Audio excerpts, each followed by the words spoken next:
Okay, we got the wildest morning that we've had in a long time. All of a sudden, we're down, 4 or 5% on SP last night on futures. Same with the NASDAQ. Stock market is crashing. And we get this Bloomberg headline that says that the U.S. administration is looking into a 90-day pause for all tariffs except for China. Now, the stock market goes green. Last time I checked, I think Tesla was up like 4 or 5% from being down, 10%. It's an insane swing, and then it comes out that that's actually not true.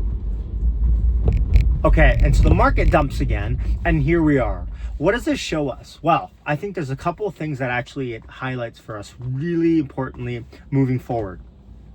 One is hedge fund managers, institutional traders, pension funds, they're all ready to buy. And of course, a lot of this is algo driven for sure. But the buying is ready to go at any minute of a concession for any country. And the fact that China wasn't even included in that rumor and the stock market rallied as much as it did tells me that when this news cycle does end, when the tariff situation is finalized at least, because right now no one thinks it's final, there will be a relentless amount of buying.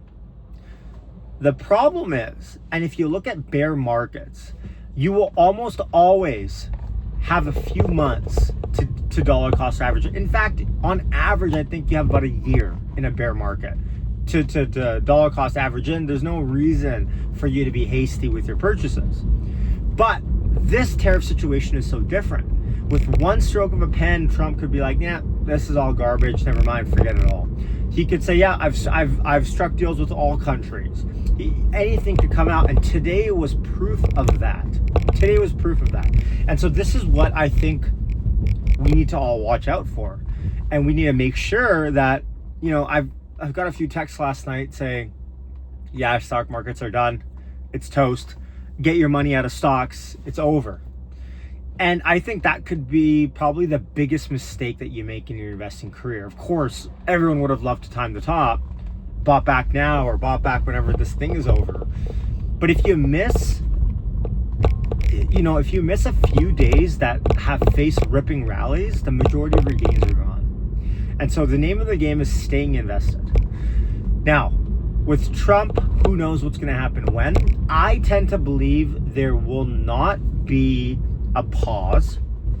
What I actually think now is there will be tariffs for about a week, maybe 2 weeks. Nothing crazy, just something to inflict pain.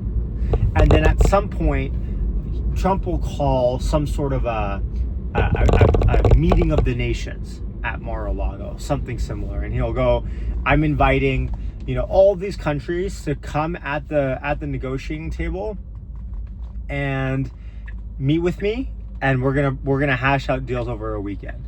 And he's gonna make a big show out of it. Vietnam will be there, of course. Israel's already there. Maybe China, who knows? India, Canada, and he'll get together and he'll probably have the deals hashed out before then, a lot of them. But he'll bring them all in for a symbolic signing of a free trade agreement. And I think that'll happen, but I think that'll happen a week or two minimum after the tariffs come into effect, my opinion. Now, if you look at what's happening, you have to think, yes, Trump is waging war against all bureaucracy around free trade. He talked about the EU and the VAT, and it's not just about trade deficit. But I think the eyes are solely on China. I think this whole thing is a big fugazi experiment to renegotiate. Yes, he could have got that anyways, but I think he has his eyes on China and making sure that they renegotiate terms there, and that China in the next 4 years doesn't take over AI before the US does. And of course, it's a bigger picture. So I think the whole thing is about China, but you can't get China to warm up to you unless you show distance between you and your allies first, right? China's going to be like, you're already cozy with everyone else around the world. Why would I ever want to cozy up with you? Well, if you want to cozy up with China, show them that you have a problem with Canada. Show them that you have a problem. I guess you can, probably show them Taiwan's even a country.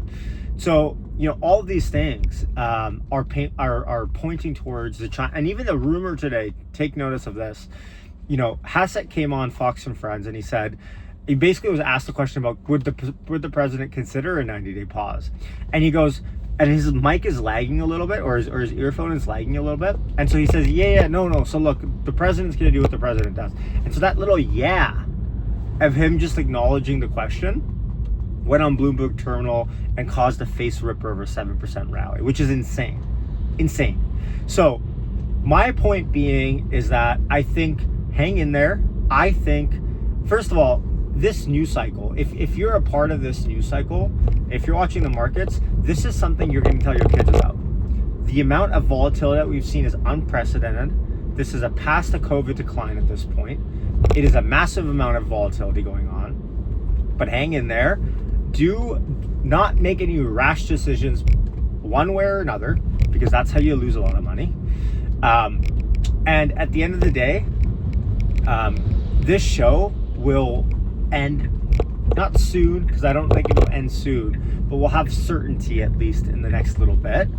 And once we do, I think at the end of the day, the economy might suffer, yes, and we'll have a conversation about recession, but there's always ways to make money in the stock market. And today's proof of that. So, all right, much love. Yes, sign off. Take care. Peace out.